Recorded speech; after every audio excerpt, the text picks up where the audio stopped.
कौन हो तुम? मैंने तुम्हें पहचाना नहीं। तुम्हारे लिए जो है बहुत बुरी खबर है किशन। देखो भाई, तुम गलत घर पर आ गए हो। मेरा नाम किशन नहीं बल्कि गोपी है। किशन मेरे सामने वाले घर पर रहता है। बूढ़ा व्यक्ति चुपचाप वहां से चला गया और गोपी के घर का दरवाजा खटखटाने लगा। गोपी ने तुरंत दरवाजा खोल दिया। क्षमा कीजिएगा, मैंने आपको पहचाना नहीं। अरे तुम्हारे लिए बहुत बुरी खबर है किशन। गोपी कुछ कहने ही वाला था कि तभी उसे कल की घटना याद आ गई। गोपी उस बूढ़े से बोला, क्या बुरी खबर है? किशन, कल अचानक तुम्हारे बूढ़े चाचा का जो है निधन हो गया है। उनकी कोई संतान नहीं थी, इसलिए अंतिम संस्कार की प्रक्रिया तुम्हें ही पूरी करनी है। अब से उस सारी संपत्ति के वारिस तुम ही हुए। यह सुनकर गोपी चौंकता हुआ बोला, लेकिन चाचा जी ने सारी संपत्ति मेरे ही नाम क्यों की? वो हमेशा कहते थे कि उनके 2 भतीजे हैं बेटा, इसीलिए उन्होंने अपनी सारी संपत्ति तुम्हारे नाम कर दी। अब जल्दी चलो, उनके अंतिम संस्कार की तैयारी करनी है। बहुत समय पहले की बात है। रत्नगढ़ राज्य के छोटे से गांव में किशन लाल और गोपी लाल नाम के 2 जुड़वा भाई रहा करते थे। वो दोनों किसान थे। गोपी लाल जहां मेहनत में विश्वास करता था, तो वहीं किशन लाल हमेशा सुखी रहने के मुंगेरी लाल के सपने देखता रहता। एक दिन किशन लाल अपने घर पर आराम की नींद सो रहा था कि तभी उसके पड़ोस में रहने वाली जमुना ताई उसे जाकर बोली, अरे यहाँ पर तुम आराम से सो रहे हो, वहाँ तुम्हारा छोटा भाई फसल काट रहा है। तुम्हें फसल नहीं काटने जाना क्या? अरे जमुना ताई, मैंने तो कल ही सारी फसल काट ली। समझ गई। लगता है हर साल की तरह इस बार भी तेरे भाई की फसल तेरी फसल से दुगनी होगी।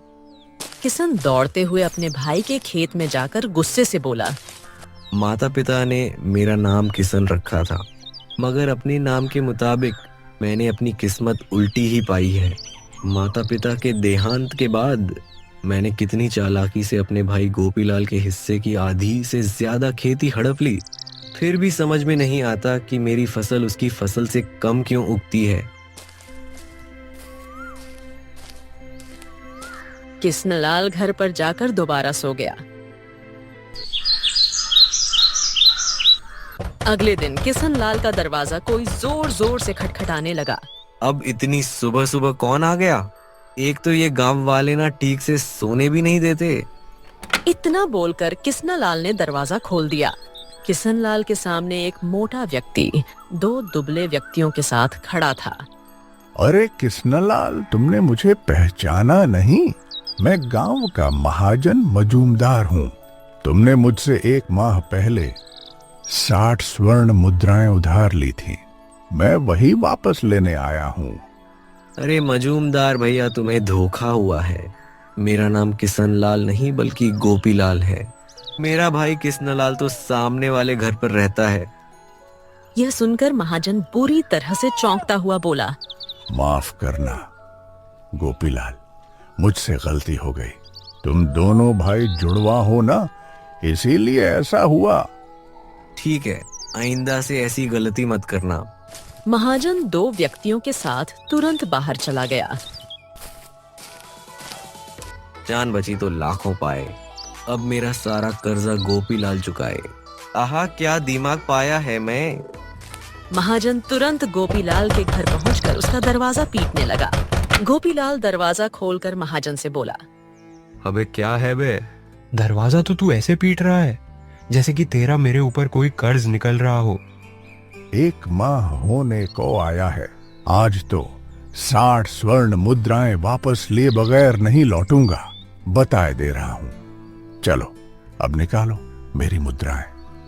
अबे तेरा दिमाग तो ठीक है, कहीं तू नशे में तो नहीं है? रात को भांग के पकौड़े खा के सोया था क्या बे? मैंने कौन सी मुद्राएं ली है तेरे से? देखो किशन लाल, 60 स्वर्ण मुद्राओं के लिए अपना ईमान खराब मत करो, और मैंने कोई भांग के पकौड़े नहीं खाए हैं। यह सुनकर गोपीलाल बुरी तरह से चौंकता हुआ बोला, अरे भैया, मेरा नाम किशन लाल नहीं है बल्कि गोपीलाल है। मेरा भाई किशन लाल तो सामने वाले मकान पर रहता है। जाओ जाकर उससे अपना कर्ज वसूलो। मेरे माथे में क्यों दर्द कर रहे हो? जाओ यहाँ से। इतना बोलकर गोपीलाल ने दरवाजा बंद कर दिया। महाजन अपना सर खुजाते हुए बोला, मगर मैं जहां से आया हूं उसने तो बताया है कि वो गोपीलाल है। पर गोपीलाल या किशनलाल, हे भगवान, अजीब गोरख धंधा है। जब यह दोनों ही गोपीलाल है तो फिर किशनलाल कौन है? अरे अरे, मैं पागल हो जाऊंगा। तभी महाजन के दो साथियों में से एक साथी बोला, अरे महाजन जी, मुझे लगता है जहां हम पहले गए थे ना, वही किशनलाल है। लेकिन वो तो अपने आप को गोपीलाल बोल रहा है। मेरे पास एक उपाय है। इतना बोलकर महाजन का दूसरा साथी महाजन के कान में कुछ बताने लगा। महाजन मुस्कुराते हुए बोला, यह तुमने अच्छा उपाय दिया है, कल इसी को अपनाते हैं। अभी चलो यहाँ से। अब देखता हूँ कैसे बचता है यह किशन।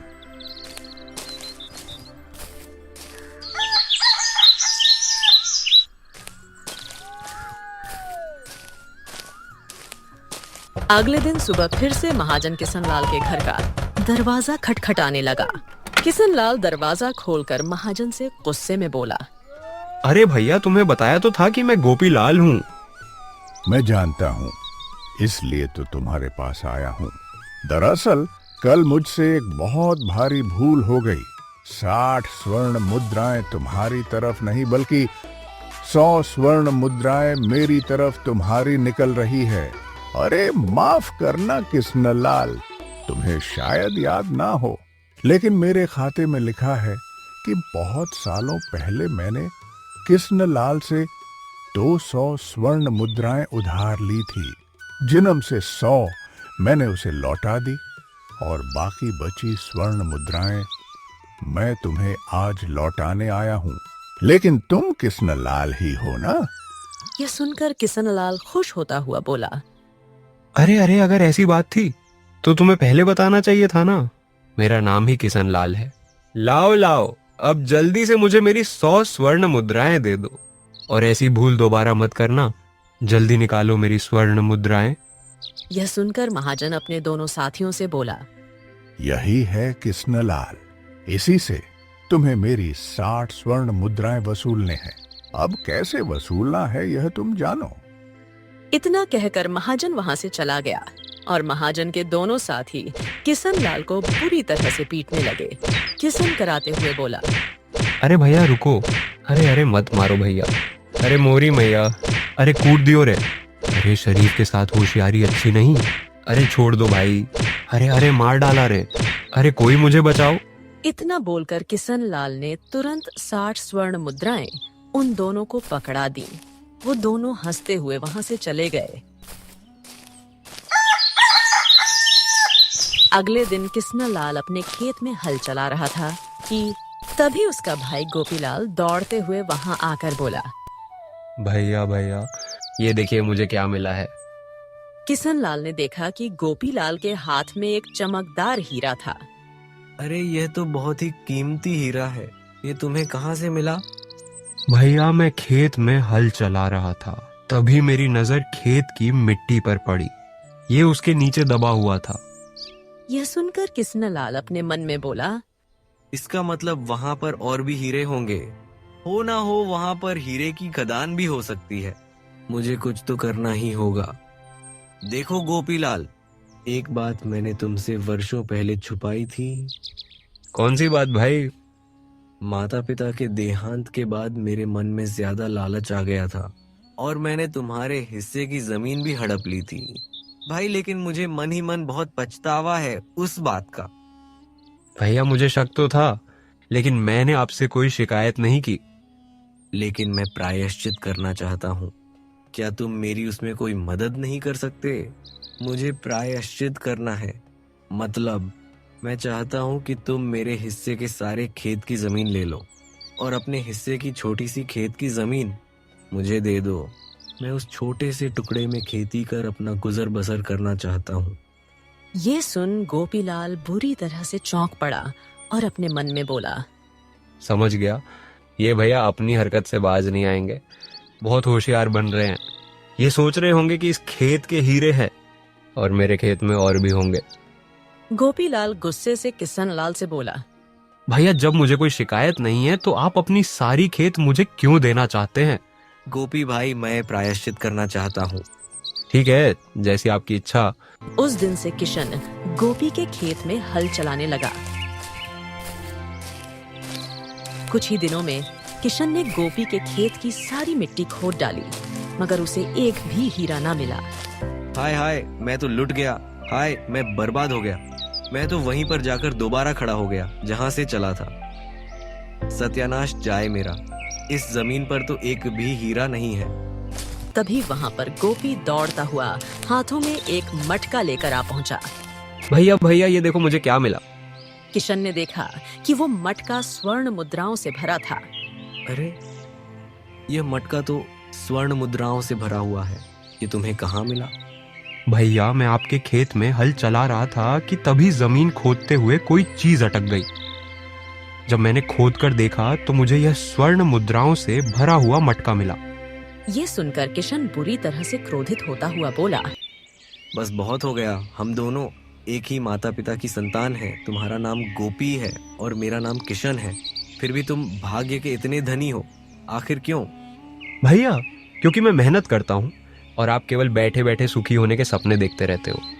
गोपी की बात सुनकर किशन गहरी सोच में डूबता हुआ बोला, देखो, मैं समझ गया कि तुम्हारा भाग्य केवल तुम्हारे नाम की वजह से ही प्रबल है। क्या मतलब है आपका? मतलब ये कि आज से मेरा नाम गोपी है और तुम्हारा नाम किशन है। अरे ये क्या पागलपन है भैया, नाम बदलने से भाग्य नहीं बदलता। नहीं, अब चाहे मेरा भाग्य बदले या ना बदले, मैं अपना नाम आज से गोपी रखता हूँ और तुम्हारा नाम किशन रखता हूँ। भैया ऐसा है, मुझे धन का ज्यादा लालच नहीं है। तुम चाहो तो मैं तुम्हें इन स्वर्ण मुद्राओं में से आधी स्वर्ण मुद्राएं देने के लिए तैयार हूँ। नहीं नहीं, भीख नहीं चाहिए मुझे।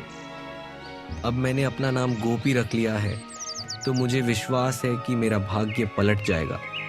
जैसे आपकी इच्छा भैया। इतना बोलकर गोपी वहां से चला गया।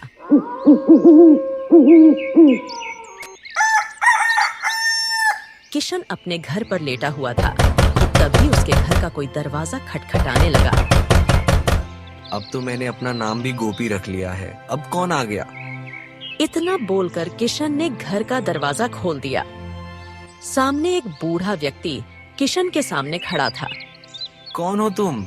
मैंने तुम्हें पहचाना नहीं। तुम्हारे लिए जो है बहुत बुरी खबर है किशन। यह सुन किशन बुरी तरह से चौंक पड़ा और अपने मन में बोला, मैंने तो अपना नाम कल ही बदल दिया है। मैं अब किशन नहीं बल्कि गोपी हूँ। तो फिर मैं यह दुख की खबर क्यों सुनूं? इतना बोलकर किशन उस बूढ़े से बोला, देखो भाई, तुम गलत घर पर आ गए हो। मेरा नाम किशन नहीं बल्कि गोपी है। किशन मेरे सामने वाले घर पर रहता है। बूढ़ा व्यक्ति चुपचाप वहां से चला गया और गोपी के घर का दरवाजा खटखटाने लगा। गोपी ने तुरंत दरवाजा खोल दिया। क्षमा कीजिएगा, मैंने आपको पहचाना नहीं। अरे तुम्हारे लिए बहुत बुरी खबर है किशन। गोपी कुछ कहने ही वाला था कि तभी उसे कल की घटना याद आ गई और वो अपने मन में बोला, मेरा नाम तो आज से किशन है। गोपी उस बूढ़े से बोला, क्या बुरी खबर है? किशन, कल अचानक तुम्हारे बूढ़े चाचा का जो है निधन हो गया है। उनकी कोई संतान नहीं थी, इसलिए अंतिम संस्कार की प्रक्रिया तुम्हें ही पूरी करनी है। और तो और तुम्हारे बूढ़े चाचा के नाम बहुत सारी संपत्ति थी। उन्हें अपनी सारी संपत्ति मरने से पहले किशन मतलब कि तुम्हारे नाम कर दी थी। अब से उस सारी संपत्ति के वारिस तुम ही हुए। यह सुनकर गोपी चौंकता हुआ बोला, लेकिन चाचा जी ने सारी संपत्ति किशन मतलब कि मेरे ही नाम क्यों की? वो हमेशा कहते थे कि उनके 2 भतीजे हैं। गोपी तो मेहनती है और उसके खेत में फसल भी अच्छी होती है, मगर उसका जुड़वा भाई जो है यानी कि किशन, वो एक आलसी व्यक्ति है जो ठीक से मेहनत नहीं करता। उन्हें तुम्हारा बहुत बुरा लगता था बेटा, इसीलिए उन्होंने अपनी सारी संपत्ति तुम्हारे नाम कर दी। अब जल्दी चलो, उनके अंतिम संस्कार की तैयारी करनी है। गोपी उस बूढ़े व्यक्ति के साथ वहां से चल दिया। सामने किशन अपने दरवाजे की खिड़की से गोपी को जाते हुए देख रहा था। मूर्ख कहीं का, पता नहीं कौन बूढ़ा व्यक्ति है जो उसके साथ चला जा रहा है। इतना बोलकर किशन फिर से लेट गया कि तभी उसके घर का दरवाजा फिर से कोई खटखटाने लगा। अरे अब कौन आ गया? किशन ने जैसे ही दरवाजा खोला तो सामने एक सैनिक खड़ा था। क्या तुम्हारा ही नाम गोपी है? सैनिक को देखकर किशन चौंकता हुआ अपना असली नाम बताने ही वाला था कि तभी उसे याद आ गया। किशन सैनिक से बोला, हाँ, मेरा ही नाम गोपी है। महारानी ने तुम्हें याद किया है। लेकिन महारानी को मुझसे क्या काम पड़ गया? देखो महाराज विक्रम किसी विशेष कार्य से राज्य के बाहर गए हैं, इसलिए राज्य का सारा कार्य रानी रुक्मणी ही संभाल रही है। उन्होंने तुम्हें बतौर अतिथि अपने महल में बुलाया है। यह सुनकर किशन खुश होता हुआ बोला, अरे वाह, नाम बदलते ही मेरे तो दिन बदल गए। इसका मतलब मेरा भाग्य पलट गया। किशन तुरंत उस सैनिक के साथ सीधे महल चला गया, जहां पर कुछ किसान और खड़े हुए थे। रानी रुक्मिणी किशन की ओर देखकर बोली, क्या तुम्हारा ही नाम गोपी है? जी महारानी, हाँ, मेरा ही नाम गोपी है। मुझे सूचना मिली है कि तुम्हारे खेत में राज्य की सबसे अच्छी फसल होती है। क्या यह सत्य है? किशन अपने मन में बोला, ये मूर्ख रानी भी मुझे गोपी ही समझ रही है, क्योंकि गोपी के खेत की फसल राज्य में सबसे अच्छी होती है। लगता है यह मुझे उपहार में कोई विशेष इनाम देगी। आपने बिल्कुल सही सुना। किशन ने इतना कहा ही था कि तभी रानी रुक्मिणी क्रोधित होते हुए अपने सैनिकों से बोली, इससे मेरी तरफ से 10 कोड़े मारे जाए। यह सुनकर किशन पूरी तरह से डर गया। ये क्या कह रही है महारानी? बिल्कुल सही कह रही हूँ। तुम्हारी फसल में सबसे अच्छी होती है, मगर तुमने अभी तक लगान नहीं चुकाया। राज्य कोष खाली हो चुका है। तुम्हें 10 वर्षों का लगान चुकाना होगा, और अब तक जो तुमने लगान नहीं चुकाया उसकी सजा बता। तुम्हें 10 कोड़े मारे जाएंगे। रानी रुक्मिणी का आदेश सुनकर सैनिक किशन पर कोड़े बरसाने लगे। किशन दर्द से कराता हुआ अपने से बोला, हाय रे, मेरा उल्टा भाग्य। जब भी पहाड़ खोदता हूँ और हिस्से में चूहिया ही निकलती है। कुछ ही देर में किशन जमीन पर लेटा हुआ था। जाओ जाकर 10 वर्ष के लगान का इंतजाम करो। नहीं तो क्या? नहीं तो लगान ना चुकाने पर तुम्हें राज्य में सबके सामने फांसी पर लटका दिया जाएगा। यह सुनकर बेचारा किशन रोता हुआ अपने घर पर आ गया कि तभी अचानक उसका भाई वहां पर आ गया और उसे सारी घटना बताते हुए बोला, भैया, चाचा जी ने सारी संपत्ति आपके नाम कर दी थी, परंतु आपने तो अपना नाम ही बदल दिया, और आपके चेहरे पर यह दर्द कैसा? यह सुनकर किशन फूट फूट कर रोने लगा। किशन रोते हुए सारी घटना बताने लगा। मेरा तो भाग्य ही उल्टा है छोटे। अब मुझे तेरी बात समझ आ गई है कि नाम बदलने से भाग्य नहीं बदलता। भैया चिंता मत करो, 10 वर्षों का लगान मैं चुका दूंगा। भैया, भाग्य केवल उसी का बदलता है जो दूसरों की खुशहाली देखकर खुश होता है, जो किसी से ईर्ष्या नहीं करता और अपनी सच्ची मेहनत और लगन से अपने कार्य को पूरा करने का प्रयास करता है। चाचा जी ने सारी संपत्ति आपके नाम की है, इसीलिए उसके मालिक आप ही हुए। अपने भाई की बात सुनकर किशन मुस्कुराने लगा और उस दिन के बाद वह सुधर गया।